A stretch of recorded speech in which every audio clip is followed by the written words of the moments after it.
Hi, and welcome to That's My First Pod, the podcast all about King of the Hill. I'm Jason. And I'm Jimmy. How has your past week been? Pretty chill week. I went to a convention this past weekend, Fan Expo Dallas, and it was a lot of fun. I actually cosplayed. I mean, I cosplay. I guess the listeners don't know. I do like to dress up for a convention. I think it's just a lot of fun. I broke out a old costume, but a good go to, and that's Barf from Spaceballs. Yes, I remember. I know you've had that you've had that one for a while, haven't you? Yes, it's just a people just love it, and it's like a just a jumpsuit kind of thing, so very easy to put on. So I enjoyed it. Um, yeah, you. I'm a big Spaceballs fan. I'm a big Mel Brooks fan. So going out there, then people being like, "Oh, it's Bar from Spaceballs," you get to see like it's not just older people that enjoy it, even though it's an older movie. You see some younger people be like, "Oh, I love this movie too." So that was a lot of fun. Yeah, I gosh, I can't even remember the last time I saw that movie. I do agree with you on the Mel Brooks stuff. Like Mel Brooks films are just genius to say the least. I don't think I've seen any of his films like in a long time. I can't even tell you the last time I saw one. Mm, well, I mean, I watch Spaceballs pretty regularly. Not like all the time. I would say maybe once every few months I watch it. Um, gosh, there's what? Now I'm like brain fart. Oh, the producers. That's a Mel Yes, Brooks that's a movie. classic. That is a classic. Oh, Young Frankenstein. Yeah, I that guess one that's was a it. very good That's it. one. No, I can't think of any others. You know what? After we finish this, it's gonna like all come back to me, or people are like yelling at their whatever they're listening to this on, being Was like, it? "There's so many great ones you forgot." I was going to say Robin Hood Men in Tights comes to mind. Oh, yeah, that's a good one too. History of the World. Um, oh, gosh, those are only the two other ones I can think of. But I think he's been out of the game for a while, which is fine. You know, it's all right to just do that. I think there's a lot of actors and other Hollywood types who, after a while, just remove themselves from it because they're just like, I did everything I need to do, or they just are like, oh, I'm fine with being a background person and producing or directing and stuff, but not being in the limelight. Yeah, I think like you do some really great movies, and you're like, it's time to leave, and there's nothing wrong with that. Go out on top, right? Might as well. You don't want to be one of those actors who like overstays their welcome, if you will. There are quite a few actors who do that, sadly, and I think like then you just don't remember them fondly because the last few projects of theirs that you remember are terrible. Like I don't know, I'd put like Eddie Murphy in that bucket. Like I feel like the '80s and '90s movies he made were just genius, and then after that they were all just disappointing. And like now it's like, oh, who are I don't know. Uh it's like, man, you remember when Eddie Murphy was good? Yeah, remember when he made Coming to America and the sequel, and then he made Norbit, and then the second Nutty Professor, and what was that one? Like the one that's always described as like one of the worst. Oh, Pluto Nash, The Adventures of Pluto Nash, stuff like that. Like now everybody just remembers him for those things. Do you think Pluto Nash is worse than Norbert? I think so. Like I think a lot of people say Pluto Nash lost a ton of money. Oh man, I can watch Pluto Nash. Like Norbit is hard to watch. Well, let's see what Rotten Tomatoes has to say. So Pluto Nash is 4%, Norbit is 9%. So Oh just well, just edging it out. Oh man, those percentages. It's like he's winning, but by a hair. Mm, man, oh, but the Nutty Professor, that first one, I watched it all the time growing up. The first one was indeed genius. Because were people doing it back then, like playing all? Well, I guess Martin or who? Martin Short? No, Dana Carvey. But Yeah. like, it feels like Eddie Murphy was the first to like. I'm playing every character in this movie, basically. Eddie Murphy like made it cool, I guess you could say, because like yeah, I think a few people did do it in the past, but it was seen as kind of gimmicky. But now that he's like when he brought it to it, like it seemed like oh an actual thing that could be done. Wait, so there was a Nutty Professor, and then was there a Nutty Professor 2, and then the There Clumps was movie, or was no Nutty Professor Nutty two Professor like 2 the was the Clumps? yeah that's the what is it the tagline was Nutty Professor two meet the Clumps. Okay. For some reason, I thought there was just like a Clumps movie. No, there wasn't. There was the sequel, and it was Yeah, you're right. I can't even remember it, but I think he found. It just tells you how long it's been since I've seen it. I think he found a way to like make Buddy a completely separate person or something, but then it resulted in some kind of brain drain on him to where he started to become stupid. Oh man, Janet Jackson's. Jane Jackson was in the Nutty Yeah, Professor too. Wow. have you ever heard of the song "Doesn't Really Matter"? It was like from 2000 2001 by Janet Jackson. Like she made that song for the Nutty Professor too. Oh, this cast is interesting.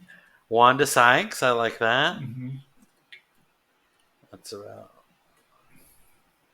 Yeah, but you don't see many people doing that anymore these days. Like where you have one actor playing like seven people,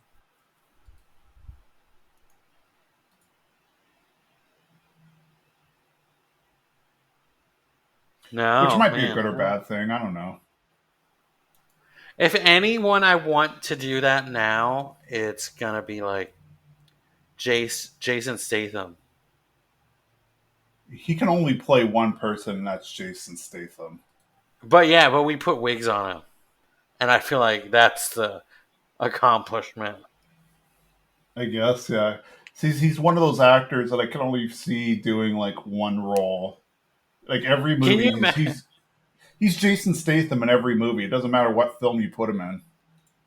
Can you imagine? Like, I'm just thinking the Nutty Professor, the dinner scene, but it's all him, just in different costumes.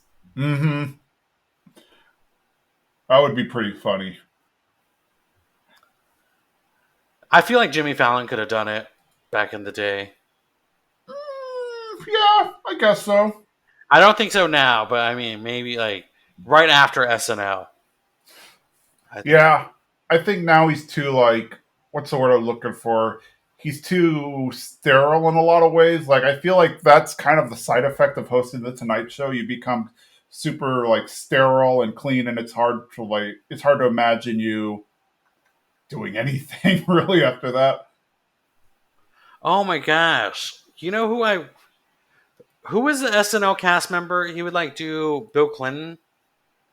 Oh, Daryl Hammond. Yes, he would be good at it.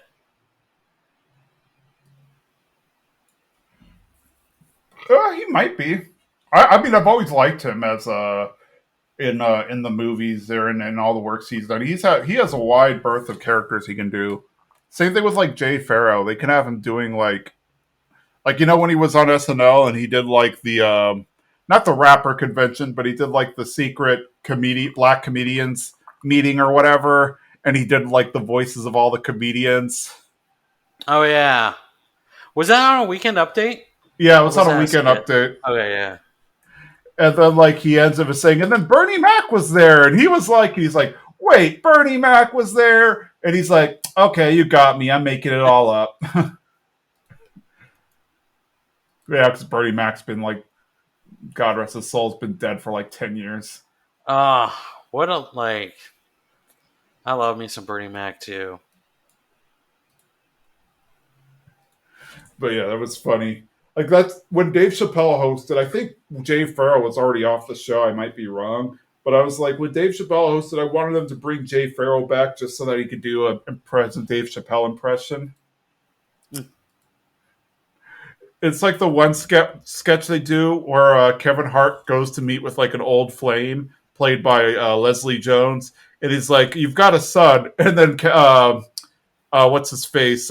Jay Farrell does Kevin Hart impression directly to him, and so they just both have like the same mannerisms and jokes. Oh man, I love when they have a guest host or they bring someone on that a cast member is impersonating. Yep. It's just a great. I don't know if you remember this. Excuse me, but Will Ferrell used to do Janet Reno's dance party, Yes. and then one episode Janet Reno came in, and I was just like, "This is me as a child, not even into politics," but I was like, "Janet Reno must be awesome because of the skit." Yeah, I forget. Like I think if I remember correctly, I read like a behind the scenes or something like that, like how some of the most excellent scenes were made, and apparently there was just like something Will Ferrell came up with. Like there was nothing about Janet Reno's character or personality to make you think that she would throw a dance party. But and that's exactly why he created the sketch because he just thought it was so ridiculous to think about Janet Reno throwing dance parties. Oh man, like I always feel I feel this more now than before, but like SNL has become really political now. There's a lot of political sketches, but back then it just felt like they sprinkled them in and they made them so absurd, like Janet Reno's dance party. I don't know, like the all the Clinton stuff that happened in the 2000 not 2000s in the 90s were on SNL all the time. Like I feel like you couldn't move an inch or whatever without hearing something about Monica Lewinsky or Linda Tripp or whatever. Not even just on SNL, just in general. I don't know. For some reason, it feels more now, but maybe that's just because I'm more in the world I think that's now. probably it. I think because we're older and we like comprehend stuff better now, it makes more sense. But Janet Reno dance party, I remember as a child, like if that skit was coming on, I was just like in love with it. Will Ferrell, great cast member. Yes, he's one of my favorites of all time, at least in recent years, if you will. I'm trying to think of other ones who are some of my favorites, but yeah, he's definitely like a top for me. But yeah, yeah. And then I guess before we jump into the podcast, my weekend was mundane, like always. I did go to a meetup, but I got on the wrong bus, so I was like half an hour late. So I think, and I was the organizer, so I think like everybody just assumed that I ditched or whatever and left. Wait, so when did you realize you got on the wrong bus? Like well, it wasn't even that, it was I was waiting for the wrong bus because like the way that like we have the underground rail here in San Francisco, and then we also have like buses and stuff. So it told me to get on the certain rail, and then I thought, or the certain number, and I thought, oh, that's a, like looking at the map, I was like, oh, that's a bus. So I'm just standing at the bus stop, and like 25 minutes passed, and I'm like, why hasn't the bus stopped yet? And then I decide to look, and I look, oh, I'm supposed to be underground. So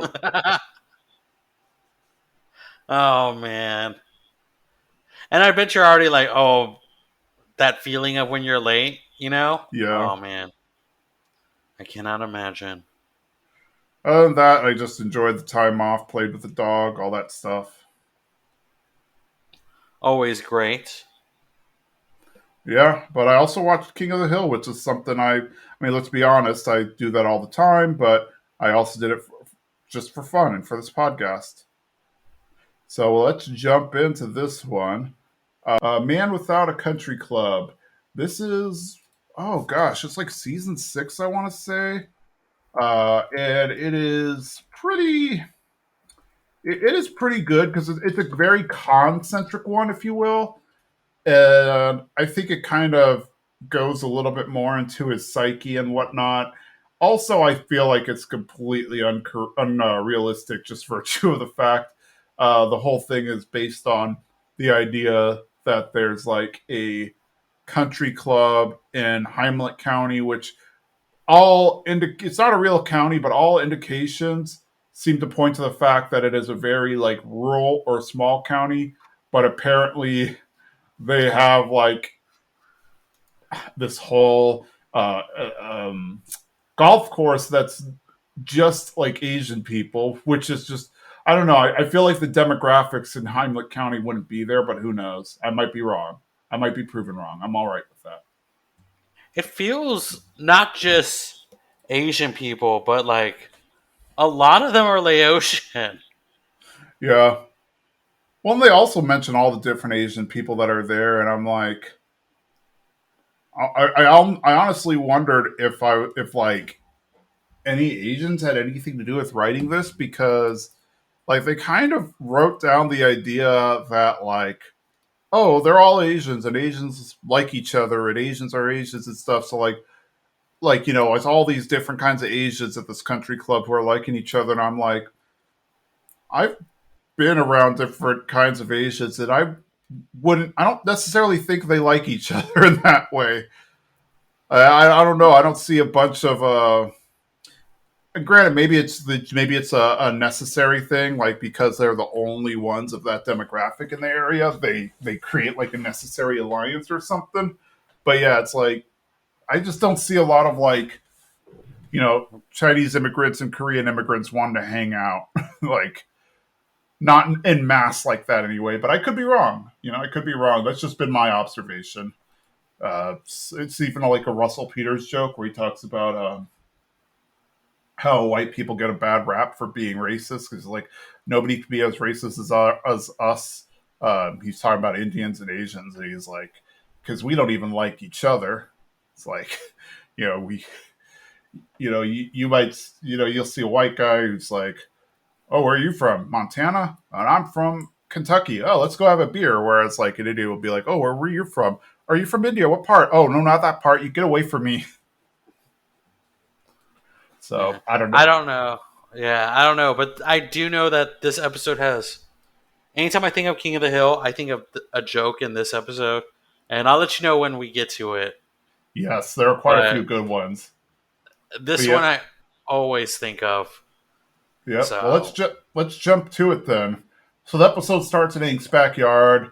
All the guys are kind of prepping for a golf game or something. You know, they're just kind of standing around. Boomhauer's bouncing his ball in the club, and he hits Bill in the head. And Bill just like looks around, and is like, "Oh, what's that?" And he kind of looks in the complete opposite direction of where Boomhauer is, which is kind of funny because it also just shows how not Bright Bill is. Hank comes out. He's been on the phone with all the public courts, and they're just all booked because apparently the PGA Tour is coming to Nine Rivers Country Club, and because of that, everybody all of a sudden has decided that they're a golfer and is wanting to get their golf game in. And then they think, well, why, man, why don't we have our own putting green? And Bill's like, I don't know. I mean, that'll be a lot of extra care, extra mowing and watering and fertilizer. It's like our whole life will be lawn care, which only makes Hank happier. And so they agree to do that. Uh, they finally set it up. I guess they jumped forward a few days or whatever, and they have it set up. And Dale's doing kind of the is kind of doing the dedication to it, and Peggy is like, "Well, I've been asking for a batting cage since we moved here." And then Bobby puts up the little hush sign because Hank tells her to do. Hank tells him to do so. Kahn shows up on the other side of the fence and he makes fun of their little redneck field and asks them how many food stamps it took for them to make it. And Hank retorts like, "Well, it's better than the one that you have." "Oh wait, you don't have one, do you?" And then I guess Dale looks in the back and it's like, "Now I see a hammock, a trampoline, a shed, a built-in grill, but nope, no golf course." And Khan's like, "Oh, why would I need that? I'm joining Nine Rivers. I will be sitting and enjoying the game with Tiger Woods." And he talks about the fourth hole and he just kind of describes it because it's the signature hole at Nine Rivers Country Club. And the guys start fantasizing and Kahn snaps them out of it. But then they're like, you know what? We could probably replicate the fourth hole here. Like, the alley might as well be a big ravine and we could treat we could treat Kahn's house like a sand trap because nothing that goes in there is coming out. And Boomhauer is like 176 feet away, so that's about the distance. So, like, he's all figured it out. So now they're going to turn the whole alley into the fourth hole. Uh, Kahn is back at his house, and he is upset now because he lied about joining Nine Rivers Country Club because apparently they've been turned down 6 times. And the last time they were turned down, they didn't even send in an application. And it's the only all Asian country club in Heimlich County. And so they figure, well, let's invite Ted Wasana-song to wine and dine him, and he could he can have us join because he's on the membership committee. So they figure, well, we'll go through a non-official channel to get ourselves in. So one, I think we're starting to learn more about Hank liking golf because I don't think we see Hank golf all that much in the show. I honestly don't not have a total count of how many times he does, but I know it's not that often. I feel like this is the first time that we get the glimpse into Hank's thing. Every time I think of Hank's golfing thing, I think of that episode where they get him the clubs from the murder. Yeah, yeah. So I think there's probably 4 or 5 episodes where they really reference him golfing, and that's about it. But yeah, I did also, they're, I guess, I don't know. I guess why everybody all of a sudden becomes a golfer because of the pub because of Tiger Woods. I don't really think it's would be that popular, but I guess so. Like, I guess like you can rent clubs or whatever. I'm just thinking, you just have clubs in the garage that you're never using, and then all of a sudden PGA comes through, and now you're like, oh, let me go to the public course and dust off my clubs and all that stuff. I guess so. I've only been golfing like real golfing maybe twice in my life. So I don't know. I don't have that much experience with it. I have been to this thing called, oh no, I don't remember what it was called. But basically, it's like a big kind of golfing range looking thing, but on the ground it's like lit up. Man, now that I can't remember it, Top it's golf? hard to. Top Golf, yes. Yeah, I've been to Top Golf a whole bunch of times, but that's not like real golf. That's like video Nah. game golf. Even though it Not. does have a real ball and club, it's like Mm, leisure. I think it's been well over 10 years since the last time I stepped foot on a actual 18-hole golf course. But it's not that I don't want. It's not for me. I've done it. It was fun. It was all right, but it's not like something I'm eager to do. But I guess it's something Hank and the guys want to do. And it's kind of funny because I think they're in the same kind of boat, and I think they also kind of allude to it that they're only interested in golfing right now because of the PGA. But hey, they go all the way to actually creating like a putting green in their yard, and then of course extending it to being an entire golf hole. I mean, I love the ingenuity. I think it's really cool thinking like they're like, well, we can just recreate it here, and they have the like tools to do it. Oh yeah, I mean that's one of the big things about Hank that we see in the show all the time is that he is very, very like he just likes building stuff and he likes little projects and all that. So I think like him having the opportunity to do this golf thing would really made him happy. Uh, yeah, and then of course, Kahn brags about belonging to this golf course. Turns out it's not true. I think one thing we kind of constantly see in the show is Kahn just trying to create an air of superiority over the hills, uh, either to make them feel. I don't even know if it's necessarily to make them feel worse as much as it is to make him feel better. But then apparently he just made himself feel worse because he was like, "Oh man, not only am I not in Nine Rivers, but every time I apply, they reject us. But now they're going to try. They're going to try to wine and dine."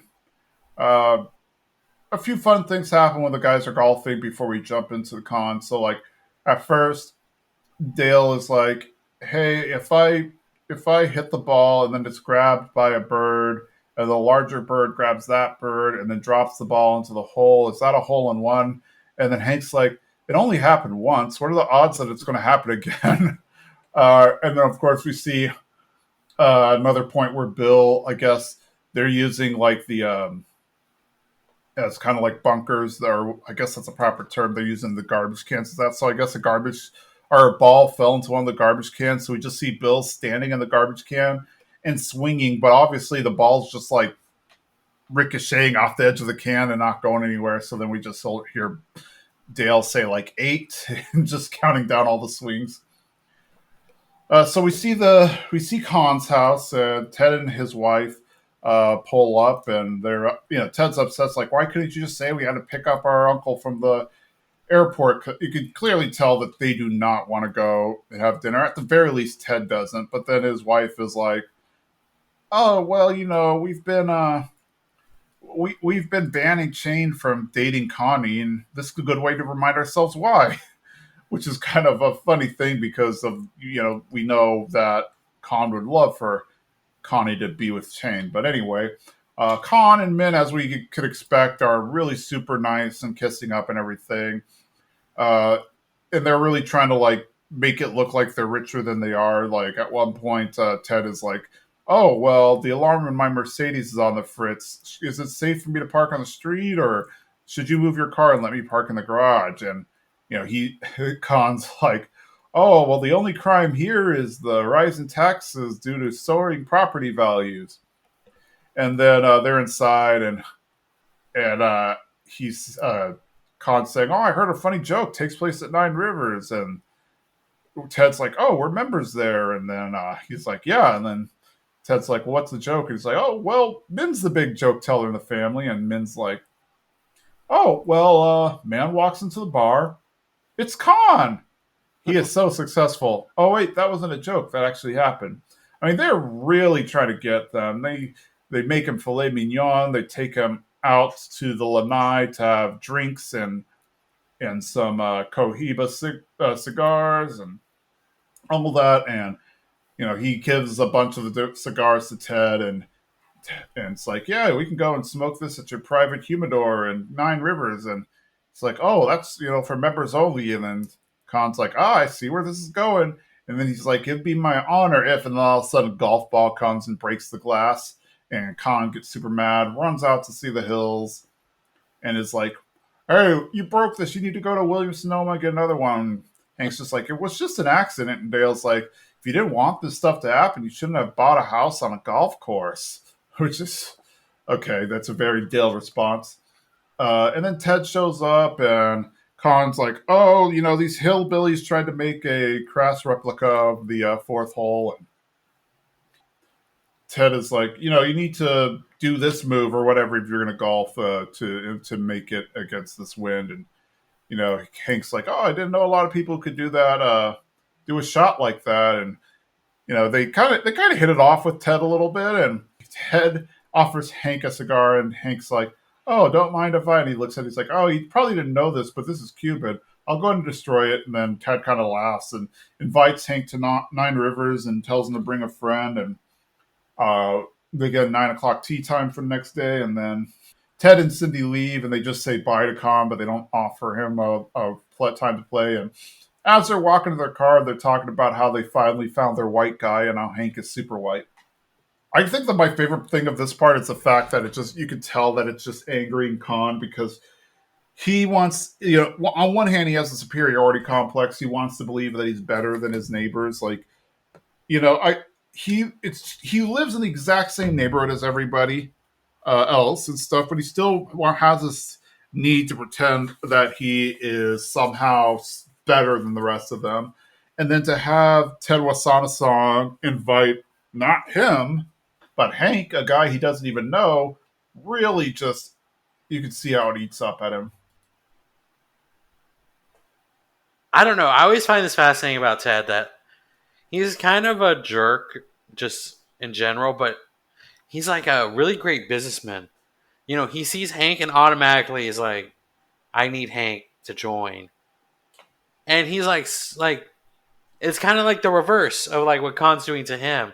He's kind of like small like way schmoozing Hank, giving Yep. him like the golf tips and the cigar and stuff like that. I love what Hank does for the cigar. It's hilarious, Yeah. but It is at least at this point it is a little less obvious. Like Khan kissing, but like is super obvious. You could tell that he's trying to, and I'm sure Ted and Cindy Wasana song picked up on it, but it's a little less. It's a little more discreet when Ted's doing it to Hank. Uh, Hank's with all of his friends, and you know Dale's like, "Oh man, if I'm gonna go golfing at a fancy smancy club, I better sew a pom pom in my hat." And Bill's like, "I've never golfed with a caddy before. I'm gonna treat him like crap." And then Hank's like, "Well, Ted said I could bring a friend. He enunciates very well." And so Dale hits Bill and says, "Well, Bill's out," and Hank's like, "I haven't decided who I'm going to take you to." So far, I'm leaning towards Boomhauer, and then he's like, "But Boomhauer has an injury." And he acts like he's getting ready to swing at Boomhauer, and Hank does the whole, "I'm thinking of a number between 1 and 10," and then Dale yells out 3, and Hank's like, "Yes," and Dale's like, "Yes." He always chooses 3, except for when he chooses 5. Next day, we're at Nine Rivers, and Hank, gets out and he looks around. He's just so pleased to see everything. Dale drops Kahn off because Dale has to make an unexpected deposit at the bank. Kahn apparently bribed Dale to be able to play. And of course, Dale, that's just who he is. Ted's a little upset because he didn't bring, they brought Kahn, he didn't bring one of the other white guys, or as he said, the two skinny guys or the fat one. Um, but I guess he's just like, okay, this is what it is, and so then he thinks, okay, well, let's get you to the locker room, and you can change into your clothes. And he's like, well, these are my clothes. It's like, oh, well, my mistake. We have a dress code here: no jeans, no shirts, and or no t-shirts rather. And Khan's like, oh, Ted's a powerful man, but he can't change the rules. This is very embarrassing. You should go. And Ted's like, nonsense. I'll set you up at the pro shop. My treat. They meet their fourth, who is a man named Mr. Ho, and he's the chairman of the membership committee. They are speaking to each other in Chinese, they being Ted and Mr. Ho. And Hank's like, "What do they say?" And then Khan's like, "They're speaking Chinese. How should I know? Do I look Chinese to you?" But anyway, they're like, "Let's play golf," and they play golf. And Hank does his first hit, and he does a great job. And then Khan goes up to do his hit, but he just like digs up a bunch of sod. They make it to the fourth hole, and Hank's about to shoot off or tee off rather. Hank's about to tee off, and then Khan does like the cough talk of hillbilly, and that gets Hank upset. He's just like, dang it," and then Mister Ho's like, "Oh, I think he's too emotional to be Nine Rivers material," and Ted's like, "I've got this under control." And he pulls Khan aside. And he says, "Do you want to be a member of Nine Rivers?" And he's like, "Oh yes, thank you." "Well, you can forget it unless you could show Mister Ho that Hank would be the perfect member." And Khan's like, "Well, why are you guys trying to get? Why are you guys trying so hard to get him?" And they're like, "Well, the PGA said if we don't get one non-Asian member of our club, they will pull out of they'll pull the PGA tournament out of Nine Rivers." We tried to tell them that Mr. Chong was Hawaiian, but that wasn't good enough. um, so they agree to give Khan the membership, and if things go well with Hank, so his membership is totally dependent. And so Hank does a second hit, and Khan yells out "hole in one," and Hank's like, "It didn't even go in, and this is my second swing." And Khan's just really buttering him up and everything. And yeah, so they're just having a ball. Or Hank's finally golfing at a really nice place, and back there at the other place at the home, everybody is golfing, and Bill's like, "Oh, I hate Hank," and he's with his fancy friends and stuff. "Oh, I wish he was back." And Dale just calls Bill a doormat. So yeah, we see how desperate Kahn is to get in. I mean, he bribed Dale. He definitely had to swallow his pride on that one. I don't know. I don't know if Kahn has pride when it comes to getting this done. I do love the like bait and switch of Dale coming up, and then it's like Kahn comes out. I always find that hilarious. Yeah. Yes, he is very yeah, because he still drives up and then he just says, "Oh, Hank, yes, I cannot make it because of unexpected delivery or unexpected bank deposit," and then it just drops off Con. I also love that the PGA is just like, you just need one non-Asian member.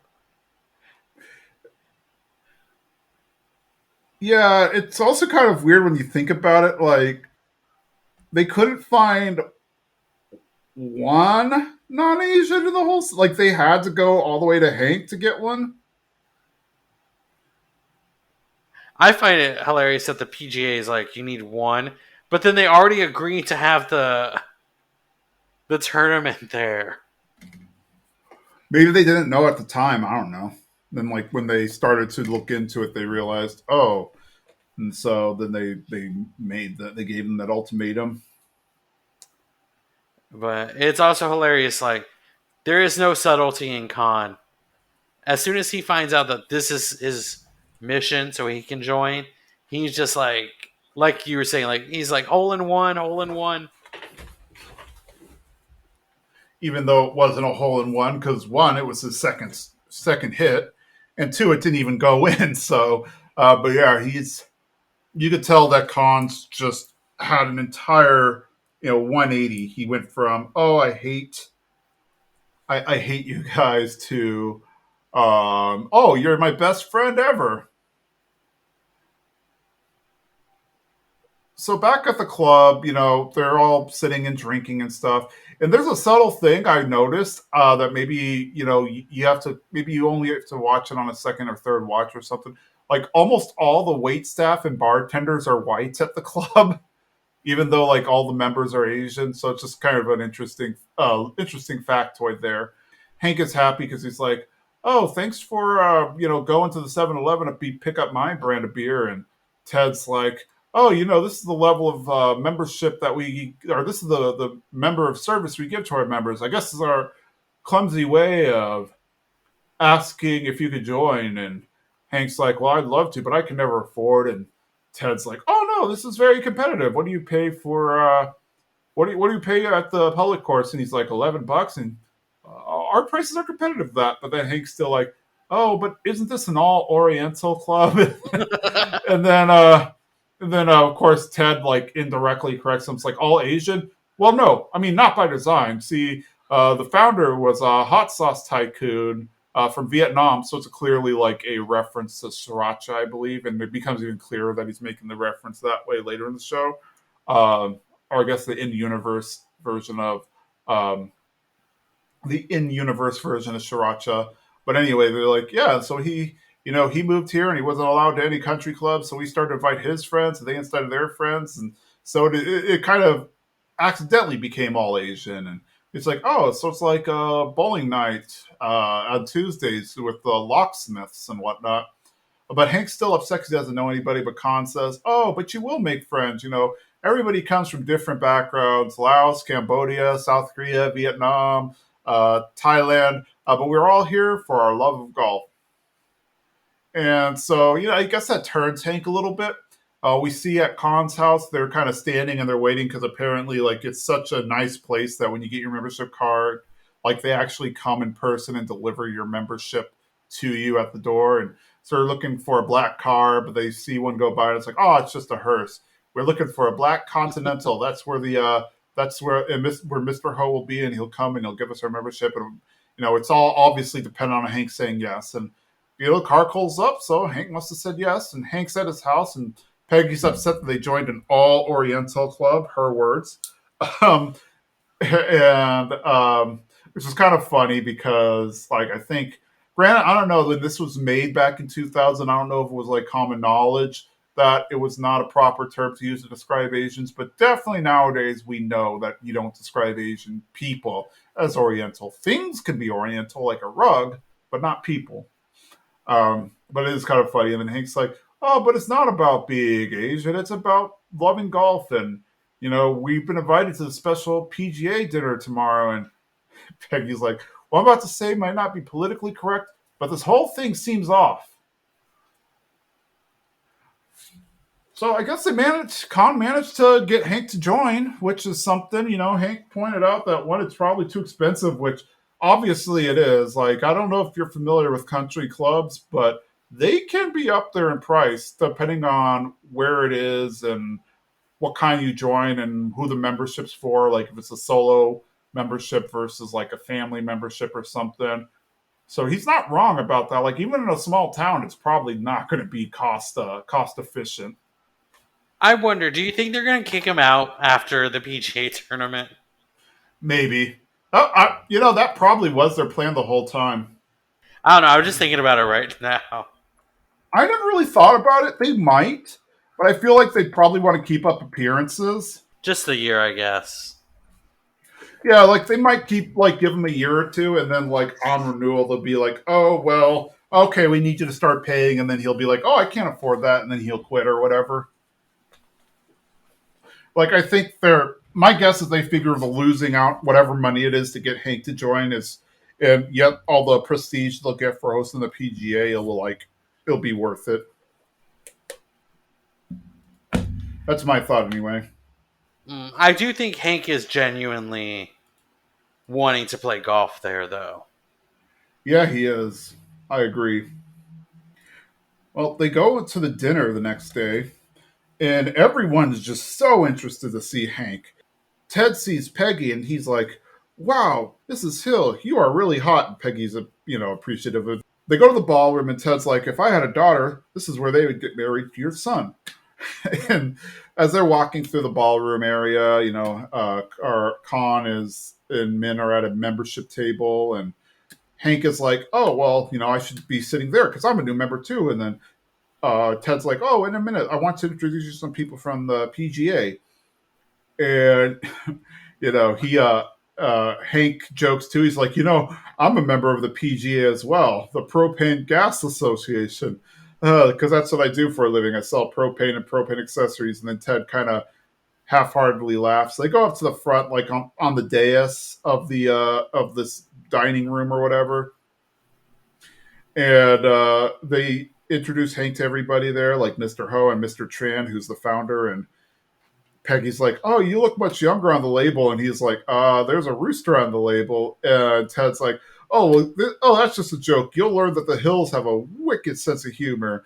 And then Mr. Tran's like, "Oh, ha ha ha." And then they introduce him to the people from the PGA, and they're like, "Oh, you seem very down to earth, Mr. Hill, for a man of your wealth," and that kind of, you know, confuses Hank a little bit, understandably. And then Ted walks away, and he's like, "Well, where are you going to eat?" He's like, "Oh, the dais is just reserved for special guests and new members." Like, but Khan's a new member. So Hank's sitting up there, and everybody's kind of staring at them. And then Peggy's like, "I think they think we're gods." And yeah, and then they start this raffle to do a practice round of golf with Tiger Woods, and they spin the little bin and pull out a piece of paper like, "Oh, Hank Hill's the winner, Mr. Hank Hill's the winner." And so he goes up to shake Mr. Tran's hand, and Hank puts his hand in the little tumbler bin, and he pulls out a bunch of pieces of paper. When he sits down, he looks through, and it's all like Hank Hill, Hank Hill, and then one of them says the white guy. So yeah, I think Hank's finally realized what's going on. The joke that I love, and I always try to retell this to people because it makes me laugh all the time, is that when Peggy says that you look younger than you do on the bottle. And he's like, "There's a rooster on the bottle." I don't know why. When the first time I saw this episode, I cried laughing, and it still makes me laugh really hard. And it's hard to explain to people just this setup and this joke without watching the full episode. But I do. I do try to always tell people about Peggy's sriracha joke. Yeah, so it's clear that they're making a sriracha reference, Vietnamese immigrant, hot sauce, rooster on the bottle, but they never just come out and say it, maybe because they don't have the rights. I mean, I guess they got the rights to Wolf Brand chili, but they didn't get the rights to sriracha. So, but yeah, it's a funny thing because I think after all of this, Hank's really starting to realize something's awkward. Like, why are we sitting at the dais with like the most important people here, like the PGA people as well as the president of the club and the membership chair and everything, whereas Kahn and Min are also new members and they're sitting down there, and of course Ted and Cindy are important people and they're sitting down on the ground. But yeah, he's starting to feel it figured out, and then he kind of glances and he kind of sees that there's something weird about the papers. Like he's seeing a lot of H's and L's and stuff, so he just grabs a bunch, and then that's when he realizes, oh, there's something off here. And then of course, Hank's upset and he confronts Ted at the bar after the dinner, the bar at the country club that is, and Ted's talking to the guys at the PGA, and Hank's like, oh, you guys rigged this raffle. We could be thrown in jail. And, you know, Ted's a little concerned and and then Ted's like asking, oh, excuse me, Ted's like, oh, no, don't worry. That's just a tradition. The new person always wins. Well, why didn't Kahn win? Why didn't Kahn get to sit in the dais? Why did I get roast beef and everybody else got eggplant? And of course, the people at PGA are like, is there a problem here? And then Ted takes Hank away and it's like, Ted kind of lays it out and says, okay, the PGA said they were going to cancel the tournament if we couldn't attract one non-Asian to be a member. And then Hank's upset, like, oh, so you just liked me because of the color of my skin, not because of my jokes or my personality. And then Ted's like, it's not like you're not getting anything out of it. You got the clothes, you got the golf with Tiger Woods, a $40,000 a year membership, and then Ted's like, look, I will admit that when I first met you, I wanted you to join because you were white. But as I got to know you, now I want you to stay as a friend. And then so Hank's like, I got one question. What accessories do I sell? And then Ted guesses tractors, which is kind of funny because like only but an hour or so beforehand, Hank does make that PGA joke about how he sells propane and propane accessories. So it shows that he wasn't even paying attention then.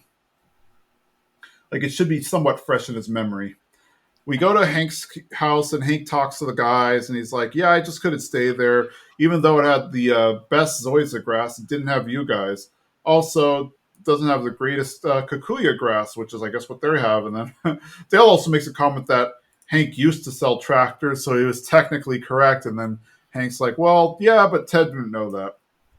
And then Kahn comes out. He's angry because since Hank quit, Kahn lost his membership. And Hank's just like, I just couldn't be there. I didn't belong. Excuse me. It's the same reason why I don't ball on Tuesdays. It's like, you don't understand. And then Kahn, just kind of lets it off and goes, oh, yeah, I feel so comfortable everywhere. My real name is Smith. I just changed the Super Newsom phone when I moved to Texas.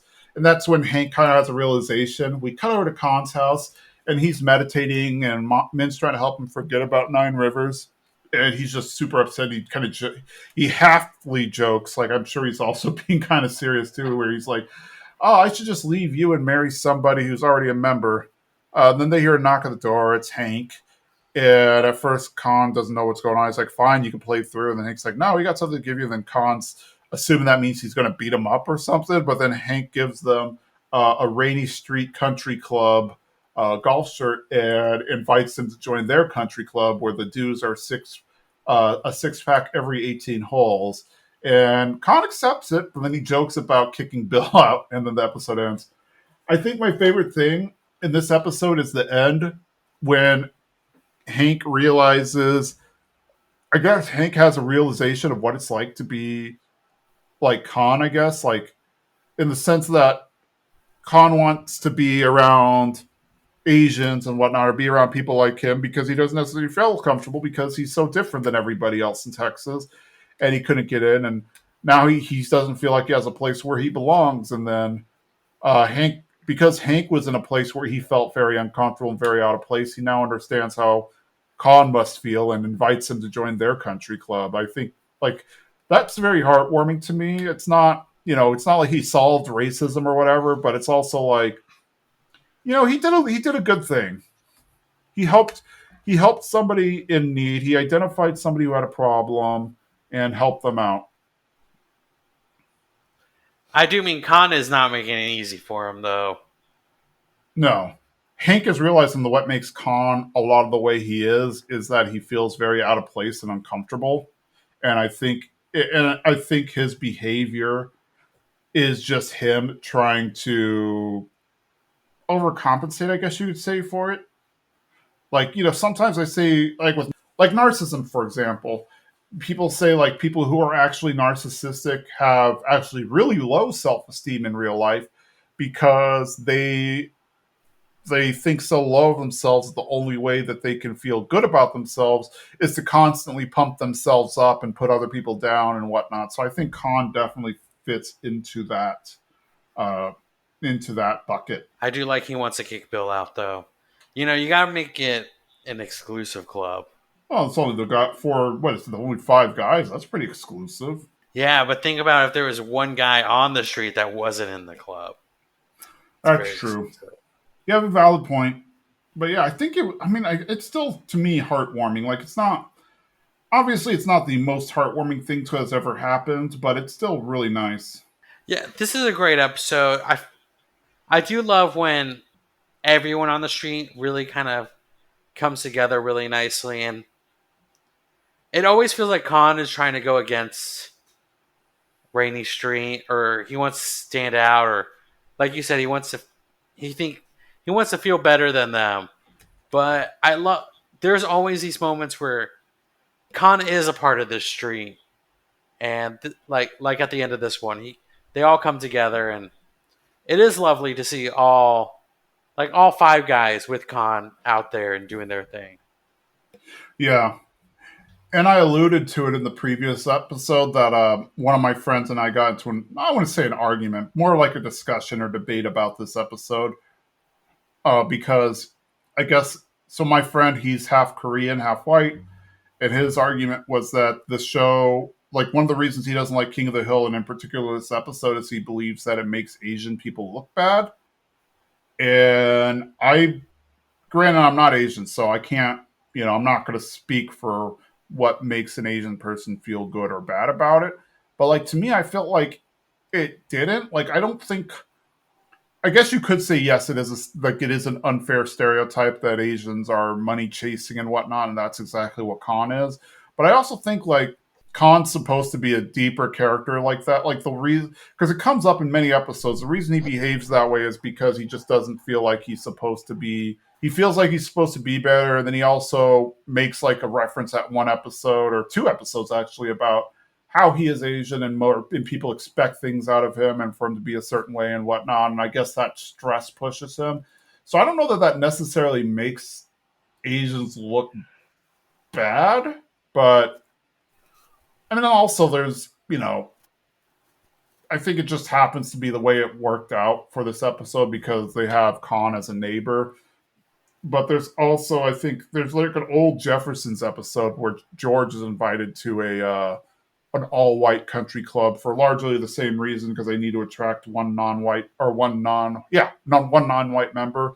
So I feel like they were just trying to do that. It wound up being a learning episode or a learning thing for Hank because Hank's never really been in a position where he didn't belong or he didn't blend in. He almost is always in a position. I mean, he's lived in the same town pretty much his whole life. So I think that was the first time he ever been in a position where he was incredibly uncomfortable and wound up learning like, oh, like it took that for him to learn what it was like to be like Khan. And at the end, he learns a lesson. He learns a valuable lesson and he becomes more inclusive towards Khan. Yeah, I mean, as a half Korean, half Hispanic, I don't find this offensive. I can only speak for myself, though. Again, I do think sometimes like I don't know. I think maybe we don't look at it as like a full race thing. It's just like this is Khan and this is Ted. Like these are the people. Like I'm sure if you hang around your community, you find people who have these traits. But I don't think it makes them necessarily like bad people. We see like Kahn has such a like I don't know a heart at the end, Yeah, and see his struggles, and it's like these are just real people, real things, real problems. I guess. Yeah, I find this episode hilarious. Like I said, I love Peggy's sriracha joke. yeah. I think it's more of a commentary on how like upper class people tend to treat lower class people versus like an Asian versus white thing. I think just the Asian thing was largely because it made it like clear that there was a line of delineation. It was a chance to turn Hank into the token so that he could understand firsthand what it was like to feel excluded or included, but for all the wrong reasons or whatever. So, he finally, I think it took that for him to finally understand what it was like. And then when Kahn mentioned, oh, yeah, I feel comfortable everywhere I go. My actual last name is Smith. And I think that's when Hank kind of realized, oh, yeah, this is like, I only had to deal with that for like 3 days or whatever. And this is like Kahn's life. So let's include him into our club. We can't do anything to get him into Nine Rivers, but we can give him into our club. Yeah, I still one of my favorite episodes. Definitely worth a rewatch. Yeah, this has always been one of my favorites, just because I also just the ridiculousness of it. Just because, granted, we don't know where Arlen is. Arlen could very well be like next to Houston. I don't think it is because there's an episode where they say it's a 3 hour drive to Houston. Um, but if it's next to Houston, there's a really large Asian population there. Or even if it's next to Dallas, San Antonio and Austin, not so much. I'm just like this small rural county has enough upper class Asians for that matter. Like, you already have like a small demographic. Now you have to make it even smaller, like the type of people who can afford a 40 grand a year membership fee. Uh, you know, like just to me, it's just ridiculous. Like that would not exist in real life because they wouldn't have that. Like they'd have like 10 members if it were real with just the way the demographics are. And this is like in 2000. I mean, obviously the demographics are a little different now in Texas. I think Asians are like the fastest growing racial group, if not mistaken. But yeah, Hmm. yeah. Ultimately, I do like it as an episode, like because I do think it finally gives Hank like insight onto what it's like to be the outsider. And it can work both ways. Sometimes you're the outsider and you're shunned because you're different, and then sometimes you become a token, and neither one's great because you just want to be accepted for you. And that's kind of what Hank realized. Like, I want people to just like me because I'm me, and I don't want people to like me because I'm white or whatever. True. True. But yeah, it is still one of my favorite episodes. I could watch this like later. Like I could watch this over and over again. I won't because that will be taking away from you guys being able to hear some more podcasts on more episodes. Like next week, we are doing Red Corn Gambles with This Future, which is a much later episode. I can't remember off the top of my head, but I want to say it's like either season 10 or season 11.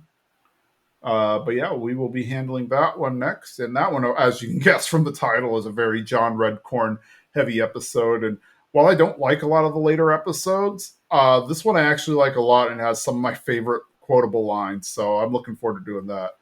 Do you have anything else, Jimmy? No, I just watch this episode if you haven't watched it. Rewatch it if you have. It's a great one. And next week, it definitely is one of my favorites. All 50 of these are my favorites, guys. So just Yes, that's my line. They're all my favorites. absolutely. Well, until next week, I'm Jason. And I'm Jimmy. Bye. Bye.